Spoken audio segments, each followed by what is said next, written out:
Welcome, everyone. So excited to have you all here today. And if you'd like, we always love to see where everyone's calling in from, if you want to put that in the chat.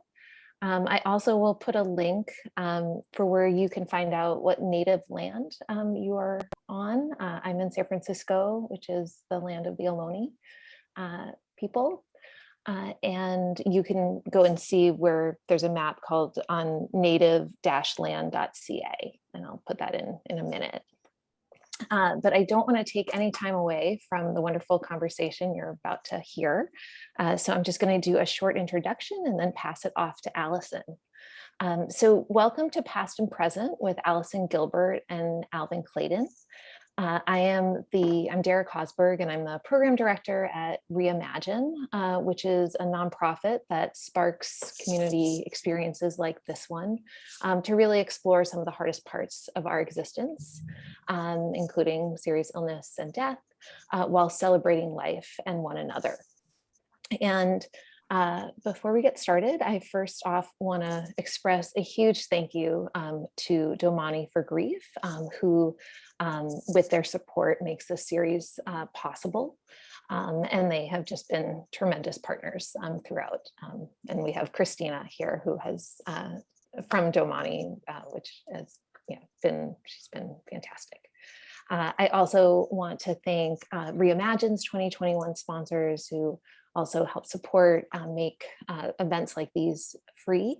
I also just want to extend a huge thank you to all of you who have donated to Reimagine. All of your small donations make such a difference. And I just want to highlight that we are in a little fundraising campaign end of year. So if you can continue to support us, that would be wonderful. I just want to highlight that I do have live transcription on. If you would like to see the closed captioning, you can click the little CC at the bottom. And we encourage you to put your questions and comments in the chat throughout the event. And Allison will have a period where she'll be pulling questions from there too. And with that, I'm just going to do a short introduction to Allison. She is an Emmy Award-winning journalist and a very thought-provoking and influential writer on grief and resilience. She's the author of numerous books, including the groundbreaking Past and Present, Keeping Memories of Loved Ones Alive, which I would personally recommend. And her stirring work exposes the secret and essential factor for harnessing loss to drive happiness and rebound from adversity. She serves on the board of directors for the National Alliance of Grieving Children and the advisory board for the Tragedy Assistance Program for Survivors, which is the preeminent national organization providing grief support to families of America's fallen heroes. So with that, I will pass it on. Thank you so much, Dara. We're going to have to shorten that bio so we can get to our featured guest that much more quickly. Welcome, everybody. I am so excited that we are here. I have been planning this event with Alvin for quite some time. You are going to meet him. You are going to love him as much as I do. And I'm so excited that I get to share him with you. First, I want to say thank you to Dara and the entire Reimagine team. Normally, we come to you with the Past and Present event series the last Thursday of every month. Clearly, that is not today. We shifted the calendar around in November and December to accommodate the holidays. Now, given that, the fact that we had nearly 150 people register for today's event, I think is extraordinary. And it really goes to show how powerful and magnetic Alvin is. And so I don't take any credit for it. Reimagine doesn't take any credit for it. Domani for Grief won't take any credit for it. It is Alvin. So thank you. But I do want to say thank you for Domani for Grief for sponsoring the Past and Present series. And with that, I just want to let everyone lay their eyes on Alvin Clayton just for a moment. So welcome, Alvin. Thank you so much, Allison. Appreciate that. I'm excited to be here with you as well. You know, I met you few months ago, and you were so gracious to invite me to be on this show, and I'm honored and truly thank you.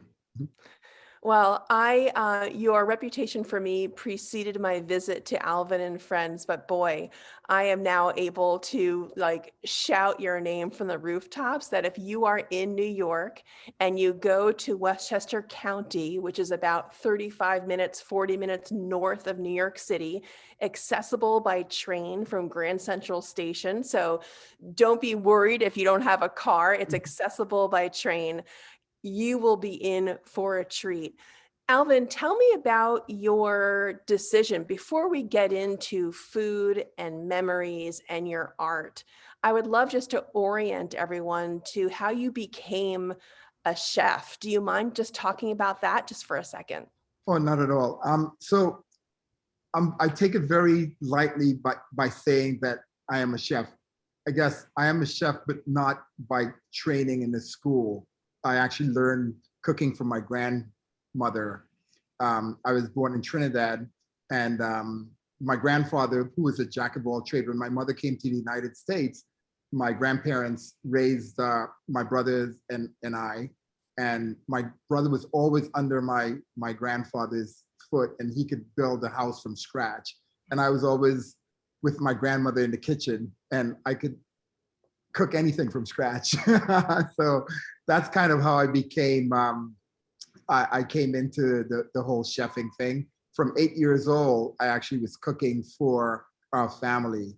And one of the dishes that I'm sharing today, the Palau, actually was one of the first meals that I made for our family. And so that's kind of how I fell into that range. There are so many things that you've already said that I just want to highlight and just pause for a second and make sure I'm underscoring, which is the fact that food from its very inception for you is a tether to your family, and the smells and the aromas and the textures and the flavors are all wrapped up in family story. Is that right, Alvin? That is absolutely correct. And you know, right now, as you were just describing that, I actually can smell and hear the sounds of us in our kitchen. And even today, actually, when friends come to my home, we end up being in the kitchen, you know, and I'm actually, because of that, I'm actually working on a bit of a show that I'm doing that's going to be called Alvin and Friends, where I go to my friends' kitchens and interview them while I'm cooking for them. So. Oh my gosh. Well, I want to get on that show. You'll have to come over to my house. Done. I don't Done need to be on your show, but I want to eat your food. I want to ask Christina, who works with me, who's really my right hand, who's going to help me technically. I want to show everyone a couple of things as Christina is bringing up the images of how amazing Alvin and Friends is. You're modest and you wouldn't do this yourself, Alvin, but I'm going to do it for you. So if you don't recognize who Alvin is with here, Viola Davis, the incredible actor, which is just underscores just the draw of your restaurant. So when you do share later on, as we're talking today, that recipe, you know, I just want everyone to know just what a big deal it is to have had you join us today. So here's Viola Davis. And the next picture I want to show, let's see if everyone knows who this is. Alvin, the great jazz great. Tell us who this is. Wynton Marsalis, who actually lived in New Rochelle at one point, but visited the restaurant. And I was honored to have him here. I mean, we've been like, you know, for being outside of New York City, and actually on the Metro North train, it's really 23 minutes from Grand Central to New Rochelle. It's nothing. It's like going from New York to the city to Brooklyn or whatever. But, and it's a 3-minute walk off the train to the restaurant. But we've been like so blessed with some of the people that have come through to the restaurant. We also, we've had Judge Sonia Sotomayor. We did her birthday party here. I was so honored to have her, and what an amazing human being. But the energy of the restaurant is such that it is so welcoming. And people ask me how much I've spent on advertising, whatever, and I haven't. It's been word of mouth. It's just. Well, I want to show one more incredible picture of one more guest who not only comes, but also helped you establish the restaurant. Do you guys recognize this amazing woman, Sunny Hostin from ABC's The View? She's someone who's very special in your life, Alvin. Yes, she's one of the partners at our restaurant. And our meeting happened by accident, like about 20 something years ago. She bought one of my paintings, and there was a mistake in the gallery sent her the wrong painting, and she reached out to me, and she came over, actually hung out in my kitchen. I offered her to stay for a meal. She did. And then when I was opening my restaurant, I reached out to her, and she was more than happy to support. And we've been friends. She's got a great family, and she's really an integral part of what we do here at Alvin and Friends. You had talked a little bit about, of course, your family. You have a special connection to your grandmother, and I do want to show a painting. We'll get to the painting, of course, but of course, I want to start with the photo because there's a story about her and cooking, and I guess how you feel when you're in the kitchen thinking of her and how you keep her memory alive through your hands in the kitchen. My grandmother was my heart. I mean, I love my grandmother.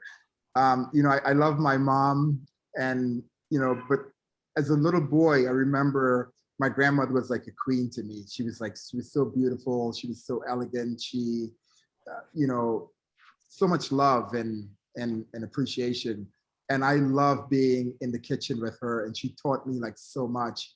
And, she never cooked from recipes. It was all like just tasting things and knowing what went where. And I learned that from her. And so actually when I'm in the kitchen, it's the same way. It's almost like when I'm creating my paintings, I think this color works here, that color works there. And so for me in the kitchen, I'm like, if I add this, I think this add another flavor, another layer. And so that's how I cook. But my grandma, I mean, I miss her every day. I have several paintings in my house of her. So going up my stairs, I see her every day. I have her on the corner of my bar. There's a painting of her. And another really good friend of mine, the actor Roscoe Lee Brown, who passed away. And I named my entertainment room at the restaurant after Roscoe. It's called the Roscoe Room. So these people were so influential in my life, and I think about them and I see them every single day. Before we show any more images, I want to come back and just show Alvin fully on camera again, because I do want to talk about what you've just said, which is the atmosphere in Alvin and Friends really just oozes connection. And I have a hard question, which is that I think a lot of people who are joining us today likely understand this bond that we're talking about between food and memory and food and art. But what do you say to folks who may be listening now or who watch the recording later, where those memories feel incredibly raw and maybe at some point cause maybe more pain than joy, maybe more sadness than happiness? How has that evolved for you?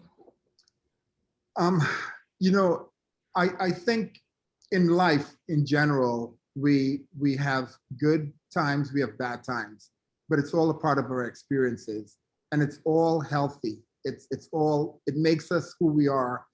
It either makes you stronger or whatever. But I think that it's really important to know that the complete package that you get is what you have to embrace.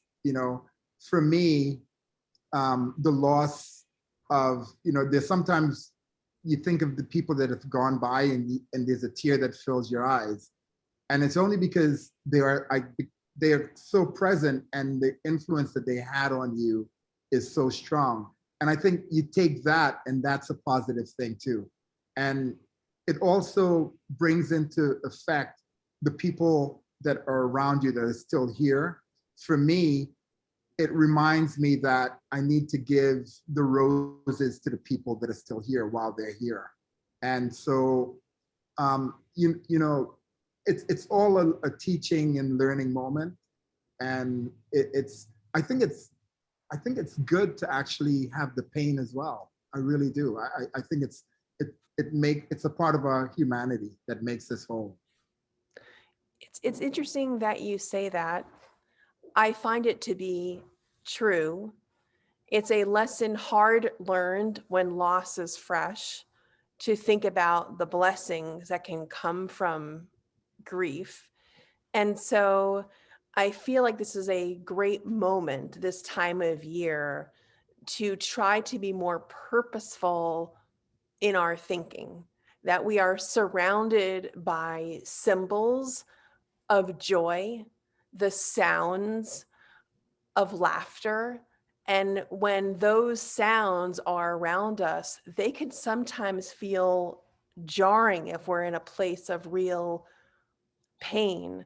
But what you're talking about is not the experience being all or nothing or black and white, or ignore those memories and only focus on what makes you, brings you joy, right? You're talking about both. You're talking about honoring the past while you're experiencing the present, which allows for a broader, richer, I guess, more honest experience. Yeah, you know, it's all a part of what makes us whole. I mean, you know, when we grieve, for me, you know, when I cry, it's releasing. It releases something, and then you come to that place where, wow, you know, I needed that, because it clouds your feelings or whatever. And I think once you release it, you're able to kind of just move forward a bit further, and you're able to accept that, and it becomes almost a part of your existence, you know, moving forward, and just being able to say, you know what, I love that person. There was such an integral part of me. They're no longer here. I miss them, but I'm still continuing and still moving on. And it's good that they obviously were impactful in you if they can still affect you that way months or years later. I mean, my grandmother's been dead for, you know, over 15 years now. And her presence at times, you know, I get really sad that she's no longer here. And there are little things that brings in to context or full focus, but it also brings a smile to my face, you know, that she was so eventful and she was so impactful in my everyday life. I think what you're saying, beautiful. I think what you're saying, Alvin, is so important, because you're allowing space for all emotions, right? You're not pushing aside and only allowing yourself this superficial smile during the holidays. You're giving space for sadness, anger. It could be resentment, not you, but like one could give space to all sorts of emotions. And in addition, plus add on all these other real emotions too that coincide with wanting that person who you love to still be here. So all those emotions can be true. And I love the fact that you're talking about giving space. And I know we do have this wonderful image of the dish that means so much to you. And I know we have the recipe that we're going to be talking about. And Christine, I wonder if you could start showing some of these other incredible images that we have that I would love Alvin to talk about. So in terms of your art, and we're going to get to the recipe, we're talking about food and art today, because you're a Renaissance man, Alvin. Tell me about this particular painting. So so once again, everything seems to go right back to my grandparents. My grandmother had the most amazing garden. I remember in the summertime, there were like hundreds of butterflies in her garden, and we cut fresh flowers every day. And, you know, I love gardens, and I lived in Paris for like 2 years. I was between Paris and New York. This particular painting is just like, it reminded me of Paris, its friends outside, and I just put them in this garden setting because I love the outdoors. And so this is people of different ethnicities, which I really think is where we, you know, race should not really be a factor in the love that we have for each other and what we pass on. And so a lot of my paintings are multiracial because it's how I see the world. And so for me, it's just this painting of friends getting together in a beautiful garden setting, which puts me in a great place, in a great mood. So that's what this piece is. Christina, show us the next painting, if you don't mind. So this piece was a piece just like recently completed, and it's actually going to be at the featured artist in a town here in New York called Rye, and I'm going to be the featured artist in February, and this is a piece that I'm showing. But I did this piece when I thought that COVID was coming to an end, and little did we know that we'd still be in this situation today. But it was second line. New Orleans is one of the towns that I love. My kids go to school in New Orleans, they're at Loyola. And I did it at funerals, they have the second line, which they celebrate life, and it's, you know, the transition into the other phase. So I did this piece with us dancing on the mask, which I thought was going to be a thing of the past. Obviously, it's not. So please, I strongly recommend that we follow the guidelines of the health departments. But this is what this painting is representing. And there's the jubilation of you know, of the life past, and we're celebrating the transition and movement into the future. So that's what this painting is. Congratulations on the show for early 2022. That's huge. Christina, show us the other painting. So this is a painting of my niece, Annalise, and she's such a light to me. And you know, she has this beautiful smile. She's an island girl. And once again, flowers, you know, and I love painting beautiful things, and flowers is a big part of that for me. And so this is Annalise, my niece, homage to her. Well, I want to make sure that we're showing the famous recipe that we're going to be talking about. And of course, we're going to be talking about the recipe and giving everyone the recipe. But first, I want everyone to lay eyes on what it actually looks like in the broadest of strokes. If you can maybe just tell us, It's so good. you know, tell us where it comes from and the family stories, and when you make it, what are you thinking about? So this is, in Trinidad, we call this Palau, and it's rice. It's a mix up of everything together, which is kind of like our country to begin with. It's like all of our dishes are always mixed up. You know, we have this thing called callaloo and whatever. But just to stick on the Palau, you can make Palau with beef, you can make it with chicken, you can make it with whatever. So this is a chicken Palau. It has pigeon peas in there. It's got a little bit of carrots in there. It's got rice in there. Those are the three main ingredients. But it's prepared in a very special way. And it's one of the first dishes that I ever made. I was 8 years old, and my grandmother walked me through, and I did it. I was like so proud. The flavors and the smells are so good. But basically, you have this huge cast iron pot. You put a little bit of oil in there. You put a little bit of sugar, and the sugar starts to caramelize. You really have to pay attention to it, because if the sugar gets too dark, it becomes crisp and caramelized, and you can't do anything with it. So let me show Alvin, I'm going to interrupt you politely and kindly, yes. I hope. Let me have Christina show the recipe. Okay. And don't worry if you can't take this down, or I guess you could take a photograph with your phone, but in the email that we're going to send with the recording of today's conversation with Alvin, we are going to make sure that you get this recipe. So of course you can just listen now, or if you want to take a screenshot, that's great too, but please go ahead, Alvin. And I'll go one step further.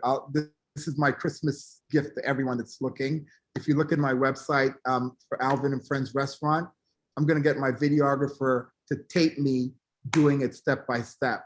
And then you could check in and check that out. So that's my Christmas treat to everyone, okay? Oh, that's great. That's wonderful. You know what? I should come over. We should do it together in your kitchen. Oh, that'd be awesome. That would be awesome. I would love that.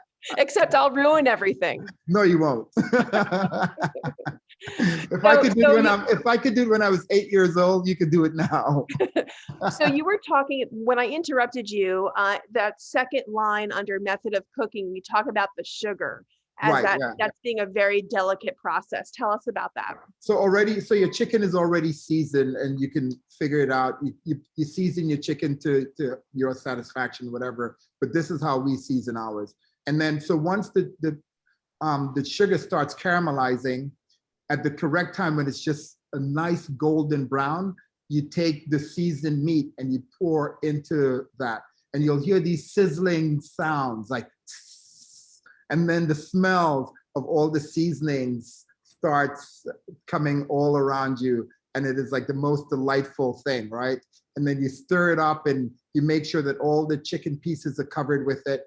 And then you let it simmer for about 5 minutes or so. And you look at it and you're ready. You have your rice.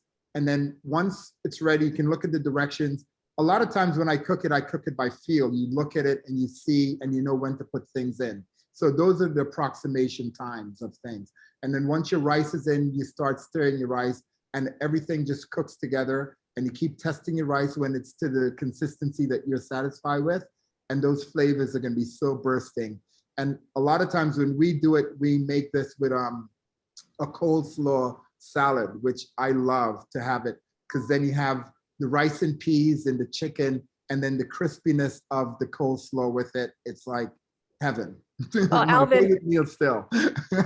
I didn't warn you about what I'm about to do. So Christina, come back on camera if you don't mind. So Alvin took care of the main dish. I am going to take care of the dessert. And what I mean by that is I have a show and tell for everyone here today, and I have it off here, so I'm going to hold it up. There's a 2-part surprise that I have. Number one is this, and you guys are not going to be able to see it very clearly, but wait, there's more. So this is the handwritten recipe that my grandmother made. Can you guys see that? Of coffee cake. Coffee cake. Can you guys see it or not really? And it has hearts on it and my grandmother's handwriting. And since you were talking about your grandmother, I thought I'd talk about mine. Oh, and that's this is great. her incredibly famous recipe for coffee cake. Now, that was part 1 of my food and memory surprise. Part 2 is what I did with my grandmother's recipe long after she passed away. So hold on, I'm going to go get it. I took that piece of paper that I just showed you and I scanned it and I put it on to this platter. Do you guys see that? So it's the same handwriting because it's the same recipe, but now it's on this plate that I use, and I serve my grandmother's coffee cake on this platter. And so it allows me to keep her memory alive, not just by cooking or baking her recipe, not just by opening up the recipe folder and seeing her handwriting some of the time, but then I was able to transfer the image to this platter, which makes the cooking and the eating and the baking a conversation piece in my family. That's so awesome. That's great. I love that. I'm gonna have to do a plate with my grandma on it. So when I serve my Palau. I want to do this. It's the 1:30 mark, and every time it's 1:30 here in New York, what I always like to do is make sure that we are going to answer as many questions as we can. If you feel comfortable, put your questions in the chat. Christina is going to go through the chat and see which questions maybe hopefully apply to the most people. I welcome your questions. If it's a personal question and you don't want it to be a public facing question, you could always private message in chat to Christina. You could see her on the screen and just private message her what you would like to ask Alvin or me. And we're happy to answer your questions. This is a tough time of year. We get it. Alvin has experienced loss. I have experienced loss. Both of my parents are gone. I face the holidays without them. And so I find myself to be as much in your shoes as I am the host of this series. And so I'm always looking for ways to honor and remember the family and friends who I miss most. And so even if you have ideas that you want to share about how you get through the holidays with these stories top of tongue, please do let Alvin and I know what works for you too. But I'm going to pass it to Christina. Maybe there's a question or two that I've already passed the chat that are ready for Alvin to tackle. I just want to say something really quickly before. I want to reach out and thank my friend Colleen Godefy for introducing us. And I just came back, like 2 days ago from one of my college roommates. His wife passed away, unfortunately, very young, from cancer. And I was driving back from Maryland to New York, and in my rearview mirror, there was this amazing sunset. And there was a cluster of clouds that I could see. And for some reason, in the cluster of clouds, I just had the image of my friend's face in it. And as I kept going, I had this peaceful, beautiful smile on my face, seeing her in this image. And it faded out of view. But as it faded out of view, the rest of the sky still had the amazing color of the sunset. And I thought that, she was, that image that I thought was her as the cloud wasn't there anymore, but the space and the sky that was spread with the image and her reflection said that who she was as a person was passed on to all these other people. And that's how we'll continue kind of enjoying her. So I just don't know why I said that, but it just came into my view. So anyways. Hey, I love it. I love it. Thank you for sharing that. I appreciate it so much. Christina. So our first questions are about the recipe specifically. We have a few listeners with different dietary preferences. So I'm wondering if you could share a version that is sugar-free, an alternative to brown sugar, and also a vegetarian option. Okay, so a vegetarian option, you could do it with vegetables, of course. So the whole thing about this meal, really, it's like it has a bit of a sweet taste to it because of the sugar. But I would imagine there's so many other flavors in the dish itself. The pigeon peas and the rice and all those things that actually, if you cooked it without the sugar, it will still have the effect that you can have if you have dietary needs. Yeah. Thank you so much. And how about in terms of vegetarian, could you do this? I know you said vegetables, but could this play well with tofu or something, or tempeh? Yeah, with tempeh, I think would be great. Seitan also, which is like replicates meat. We have like a great vegan dish here at the restaurant that we do. It's a vegan ginger chicken that we make with the seitan, and it stands up just like meat. And that would be a great way to do it as well. Thank you. Thank you so much. Christina. How does your family history influence what you add to your restaurant menu? Well, in very detailed ways. So coming from the Caribbean, at the restaurant, we have an oxtail, a stew oxtail, which is very Caribbean. We have, we did the fried chicken as well in Trinidad. I think all the dishes in the restaurant reflects my family and my background. I think the dishes, the Caribbean and Southern influence, it's all somehow from the African diaspora. I tell people all the time, we were all on that same journey. We were just dropped off at different places, but there was definitely influence from where we came from that actually stood very strong in the dishes and the seasoning, the way we season our food. New Orleans has, the South has a great way of seasoning their food, very similar to what we do in the Caribbean. And I think it's because of where it came from, the African roots in most of the food that we eat. I want to add a thought, maybe, Christina, before we go on to the next question, which is something that I think we haven't focused on yet. Of course, we're talking about being in the kitchen, but I think there's ways to keep memories of our loved ones alive before we even get to the kitchen. And what I'm talking about is the shopping for the ingredients or the sharing of the recipe. I, of course, showed you my grandmother's coffee cake recipe, but I didn't share with you another story. And if you guys might indulge me, I think it might be very helpful to hear what I used to do with my kids when they were very small, when it came to baking a recipe that was actually my mom's. I had an index card. I have an index card that my mom hand wrote a recipe for a pie.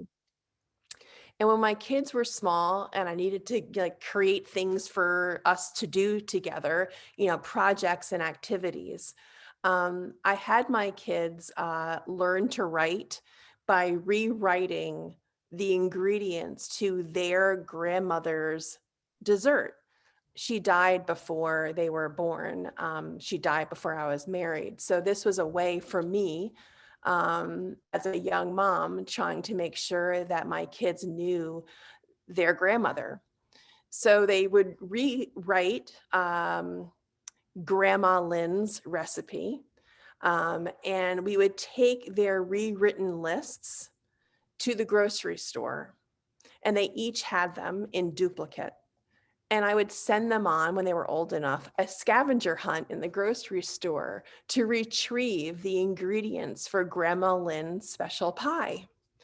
So what this did was a couple of things. The rewriting of the recipe, we all know that kids learn by doing. And so instead of me just serving the pie and kind of being done with it, I involve them in the dessert's creation, from writing down the ingredients to shopping for them. And of course, baking is the ultimate math lesson, right, in the kitchen. So when they were really young, to involve them in the baking of the pie, now that they've shopped for the ingredients as well, allowed me the space to share stories about their grandmother that perhaps I never thought to share with them before. And I'm wondering, Alvin, in terms of the stories that you're able to share, is there a different kind of openness that happens when you're cooking, that kind of makes the storytelling more possible? Sometimes I hear a lot that people are scared to bring up the names of their loved ones. They're scared of making other people sad. And I'm wondering if cooking for you dampens those concerns. No, it doesn't. But just listening to you, tell of your story of your grandmother and then what you do with your kids, it just brought something into light to me that the differences in cultures and the way that we do things. I don't really remember like having our recipes written down. But it was always passed on in stories. We did, everyone in my family, all my brothers and my sisters, we all can cook because we all had to take turns. And I think also back in the old days, that's how stories were passed on, because a lot of people from the older generation, whether it was slavery or whatever, weren't allowed to write. And it was without the story being written or told, it can't be passed on. And so in your culture, it was written, and in our culture, it was passed down by word of mouth or actually doing and teaching. So that's like a main difference there. And I know, like at my restaurant, I go to all the tables and greet all my guests, and they say, "Oh, wow, why do you do that?" And I say it's because my grandmother, I don't ever remember anyone coming into our home where she didn't offer them something, whether it's a salesperson, whatever, have some tea, have some biscuits or whatever. And so that I get that honest, that's just a part of my being, I appreciate the distinction that you just drew. And I hear what you're saying, and I find it to be really important to digest. And I think the commonality is the decision to do something with the information that we have. So whether or not it was oral or written, there's a choice to be made of whether or not it stops with you or gets shared. Yeah. Absolutely. But that's a part of humanity, sharing, being empathetic. Those are things that for me, I appreciate every single day, and I try to do it. It's just telling somebody that's there that you love them and not finding difficulty in doing that. Those things are really important to me, and I think those are things that were passed down to me generations through generations.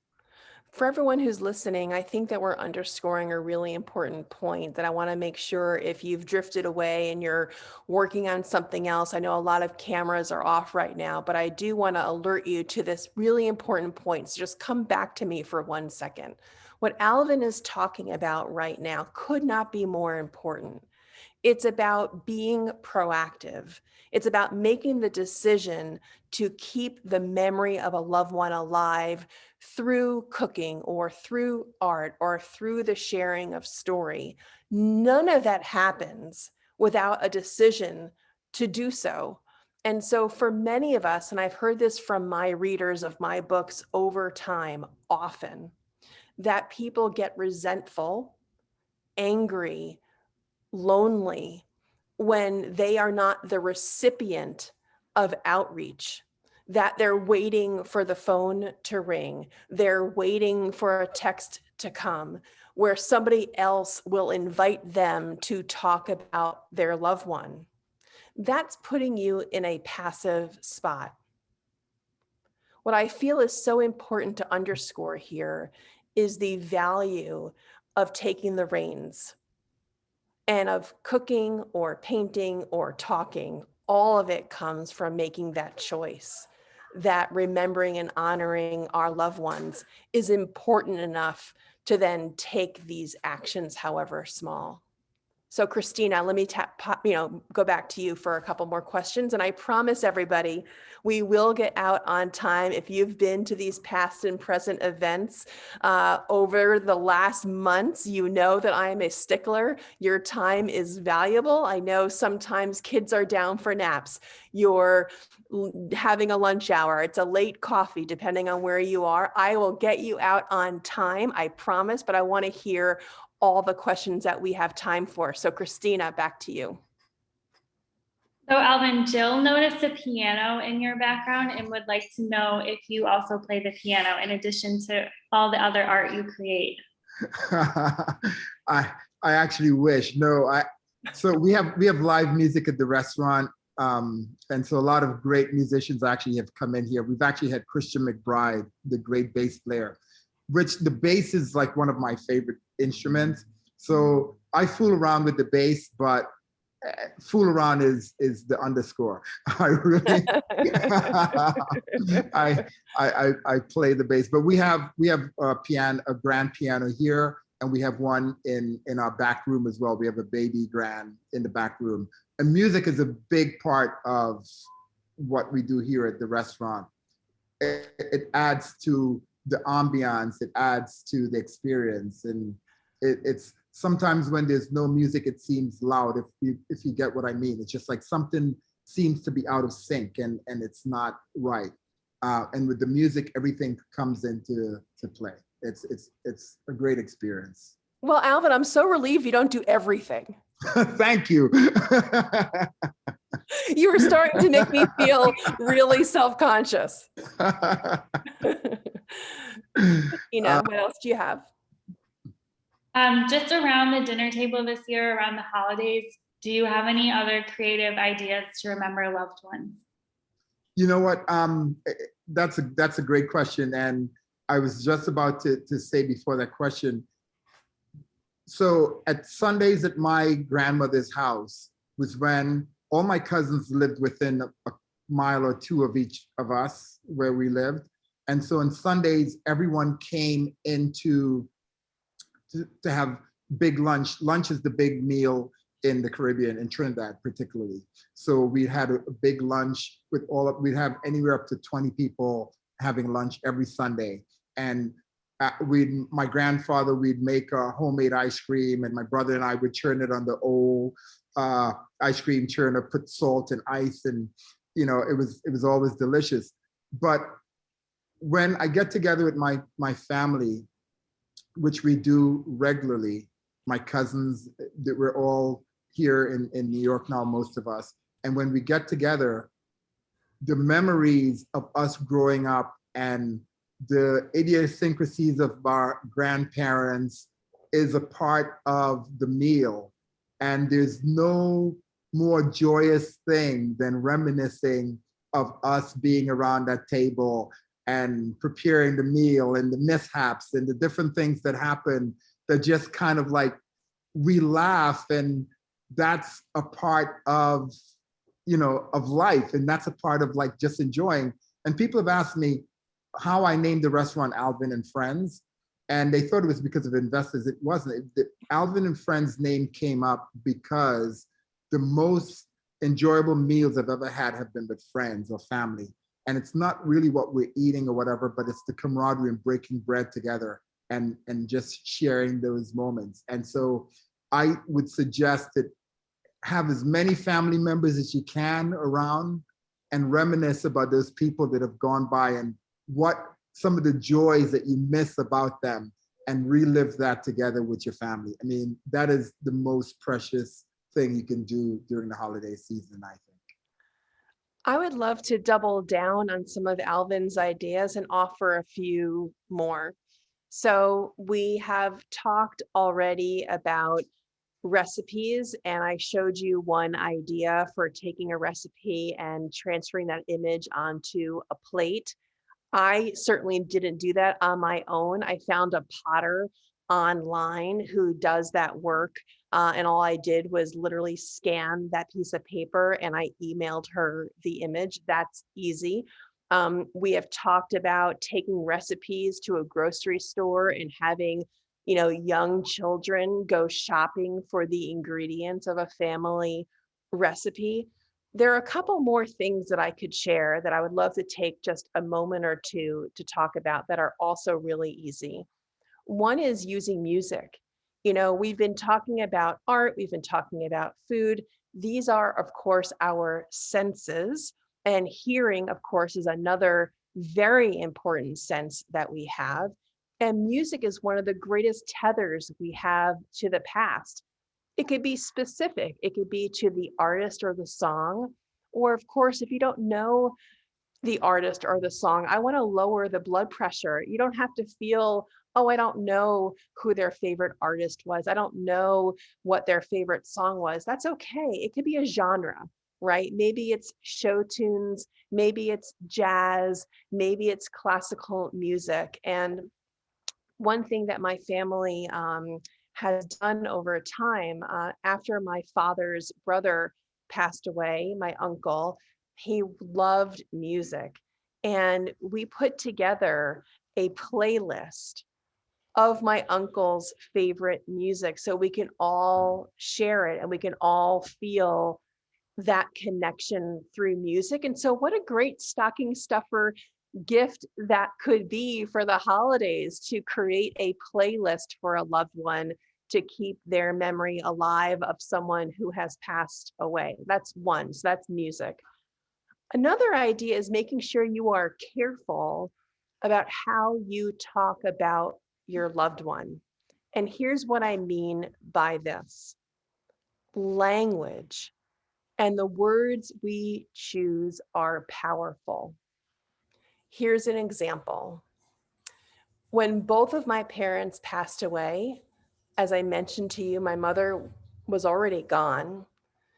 My daughter never met my father either. And my father died when my son was just 18 months old. So neither child remembers my parents clearly. So everything that they know about their maternal grandma and grandpa comes from me and my brother trying to create enough color and enough texture that could actually resonate with them. One way to do this, and it takes time to get used to, whenever I talk about my mother or my father to my children, I never say my mom or my dad. I switch the words and I say your grandmother or your grandfather. Because kids learn when the story is about them. Kids are self-centered developmentally, right? The world is about the child. That's not to put kids down. That's just the way it is. So if you can make the story about their relationship to the missing loved one, they're going to absorb that story far better and far longer than if you just say my mom or my dad or my grandparent or my grandfather or what have you. I hope that is helpful. So Christina, before we went on to another one of the questions, I wanted to make sure that I amplified and echoed and added to what Alvin was saying. The last question is about your children, Alvin. Our listeners are wondering if they like to cook also. Actually, they do cook, but my son, Oliver, is actually the chef in the making. Sometimes I come home from the restaurant and he's in the kitchen cooking, and his flavor palettes are amazing. He's very, very creative in the kitchen, and his cooking is almost kind of like my art, putting color and putting flavors and layers. And I tasted and I was like, wow, this is really good. So he's the one that, and I guess it came out of necessity being away at college, and going out to eat can become expensive, and not everyone loved that cafeteria food. So I remember while he was in college, he would be calling me and he would ask me questions like, I got some salmon, what do I do? What do I put on it? And I would give him suggestions and he would do it. And now he's actually very gifted little chef. So Alvin, how can people watch that video that you're going to be making of the recipe? Remind us of your the name of the restaurant, your social media, your website, and where we can find that video once you get it posted. So I'm going to post it on the Alvin and Friends restaurant website, and I'm going to do it like within the week. So look out for it. That's awesome. And for my art, if somebody wants to reach my art, it's Art Absolution. Art Absolution. I had a personal, well, Instagram page that somebody actually just recently stole. So I have to kind of redo that. So I don't really have that Instagram page right now, but look out for that. But in the meantime, you can reach me through Art Absolution, and my artwork's on there. But the restaurant website is Alvin and Friends Restaurant, and I'll have it on there. And I see you on Instagram, the restaurant's all over social. Yeah, we're in Facebook, Instagram, and everywhere. And I wanted to remind people before I pass it back to Dara, who has a really important message about incredible programming that's coming up with Reimagine. If you are feeling more tender this time of year than you are used to, I want to remind you that Damani for Grief has many things that could help. One is that there is a private Facebook community where you can talk and you can vent and you can share and you can also learn from each other. So just please search that. If you're on Facebook, the Damani for Grief Facebook community page is a really helpful place to be. Also on the Damani for Grief website, you will see resources, you will see events that are happening, you will see courses that you can take, many are for free, which are really, really helpful. So my point being that this one event right now, that's going to be over in 3 minutes, I promise, is not the only time or space where you can connect. So I just wanted to make sure that we are all aware of where we can continue having these conversations, because it doesn't have to end artificially right at the top of the hour. Alvin, what an honor. I'm going to see you soon at the restaurant, I promise. And I wanted to say thank you for joining us. But before we all go, I do want to swing it back to Dara, who does have a really important message about programming that's coming up right away. Thank you, Allison. And thank you so much, Alvin and Allison, for this really moving conversation. And Alvin, I will try to cook. I'm not the best, but I'm going to try to make the recipe. And if I can do it, all of you can do it. So I will, and if it's not too bad, I will send a photo of it afterwards. But I'm just putting a bunch of links in the chat. One is I just want to call out that, and in very exciting news, Past and Present is going to continue next year. And which I and the Reimagine team is just overjoyed about. And the first event is at the end of January with the author Bonnie Carroll. So check that out. I also just wanted to call out some events that are happening this week and next week. Actually, tonight we are having an event called the African Diaspora Town Hall. And it's open exclusively for people of ethnic African descent. And it's a space to reimagine how we live, die, and grieve. So I very much recommend that. We are also having an event on Christmas Day called Reimagining Holidays Light, and it's led by Luana Morales. And basically participants are going to engage in brave discussions, share stories, and write in journals. And Luana says laughing and/or ugly crying is very welcome. And then I just also wanted to call out that we have a vigil in January with the poet Maggie Smith. So anyways, and I guess just in general, we have events throughout the year, and I hope you all will continue to join us. But I'm sorry, but is it Maggie Smith from Downton Abbey? Or am I thinking the wrong Maggie Smith? And it's a different Maggie Smith. Sorry, sorry, Allison. What we should do is some I was thinking of Facebook ads. We get all right, I've just embarrassed myself. On that note, Dara, is that your last announcement? Yeah, that's it. All right. Well, the other Maggie Smith, who I'm sure is amazing, I don't want to do a disservice to her. So Maggie Smiths of the world, thank you for supporting Reimagine. And this is a message to Maggie Smith of Downton Abbey fame. You should join Reimagine too. You heard it here first. I would love that. Huge fan. Anyway, thanks everybody. 2:00 Eastern time. Alvin, Christina, Dara, Reimagine, Damani for Grief. We will see you guys in January. Take care of yourselves this holiday season. Thanks, everybody, and shout out to my friend Lisa. Bye.